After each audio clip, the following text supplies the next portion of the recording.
Denver Daily Dashcam, Denver Daily Denver Dashcam 365, Denver Dashcam 365. Please smash the like, subscribe. Most importantly, if you want to catch new videos, gotta turn on all notifications. Thank you.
It's the same thing.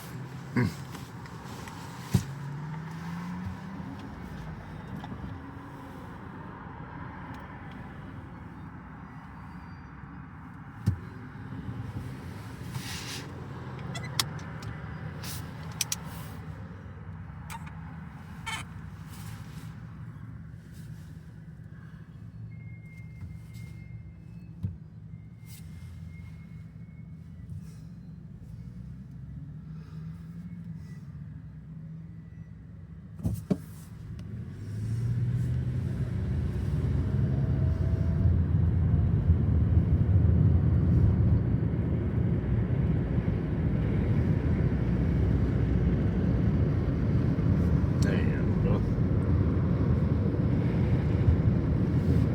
Fucking A, bro. Today we are cooking a 2,000 pounds bison, and I guarantee you haven't seen anything like this before.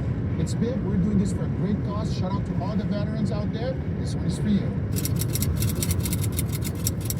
Before we can even see the bison, the first thing we need is transportation. Luckily, our host John had this. They call it the wrench tank. It is all-terrain, not the most comfortable thing in the world. But come on now, we're not here for comfort. Let's just call it what it is. It is a manly vehicle. And as Chef Russ was getting ready to rock and roll, we also had another guest that was not sure what was going on. We got Albert in the house. You look nervous, Albert. Are you all right? I'm nervous. Why? I never hunt. I never seen bisons. This man is very nervous, everybody. Well, I gotta keep him together. What are the dangers we're gonna be facing if something goes south? You don't need to be scared, but you do need to have respect. If you see them shaking their head like this, that means back away. I don't back away. I just run, John. That works, but most importantly, don't pet the fluffy cows. Good advice. Right now, you will notice that we are in the great Northwest and it was cold. I was dying. Every single person had a jacket on, but one guy is made out of steel. You're not wearing a f***ing jacket? What is a jacket? Chef Rush, what the f***? Yep, that man is not human. But as Chef Rush was finishing up getting ready, it was extremely important to have a plan and to make sure everyone was on the same page. There are many moving pieces in this adventure and a good amount of people. Not only the rangers that were there to ensure our safety, but also my camera crew, so we needed to know everything that was going to happen. Tight squeeze, everybody. Let's just say that. Are you ready? No. It's a very tight squeeze, but we're excited. Let's go.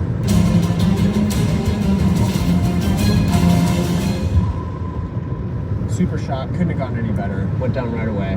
That's how bison harvest should go. If you don't eat bison, bison won't exist. They're the only species that are 99% privately owned. They cost a lot to raise, and it's only through commerce that for every bison that somebody eats, I can raise 2 more in its place. So it's a very unique species in that way. By eating bison, you're actually preserving it. Is that fair to say? That's absolutely true. They almost went extinct. They went from 60 million to only 300. Wow. And it was only through the efforts of rangers that they've come back.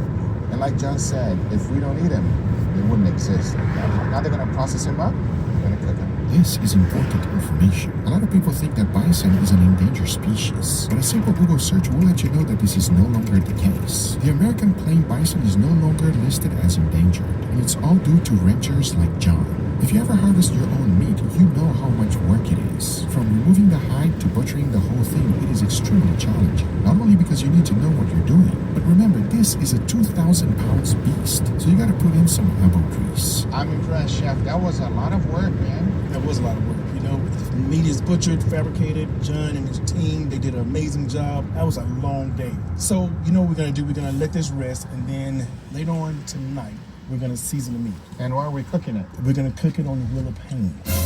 Wait, what? Wheel of pain. You don't know what that is. You're gonna find out. And also, 4 a.m. I'm waking up at 4 a.m.? You're actually gonna get up at 3 o'clock because you gotta get ready by 4. Or if I don't wake up, what happens? You know what happens. I guess I really gotta wake up early tomorrow. But then I thought, maybe I can cook a feast for the chef and he might go easy on me. So we decided to go ahead and grill some beautiful bison tomahawk steaks. As you can see right now, they're being finished directly on the live fire. That's because we cooked them in indirect heat first in the red tack smoker. It does the job well. One important thing to keep in mind whenever you're cooking this way is to constantly flip them. Live fire cooking can be unpredictable, so you must be present at all times. Flipping them constantly will ensure even cooking, because remember, the last thing we want is an angry chef. We also grilled some veggies to keep it healthy.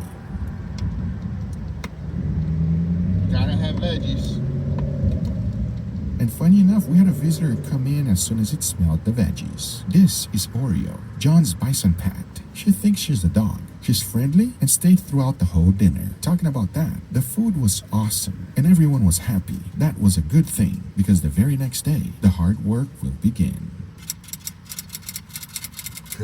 Well, Chef, we didn't make it out at 4 a.m., but it is now 7. I hope that you don't punish us too bad. I'm punishing you, especially since you're so overdressed.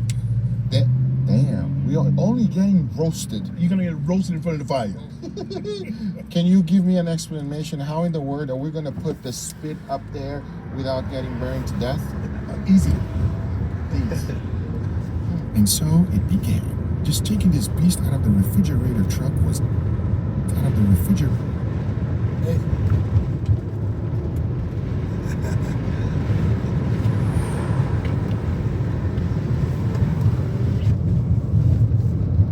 I guess that comment didn't go through, huh?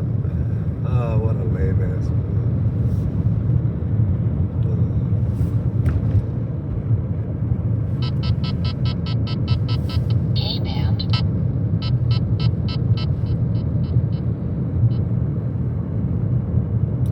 Guess that comment didn't go through. What a fucking clown.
trunk.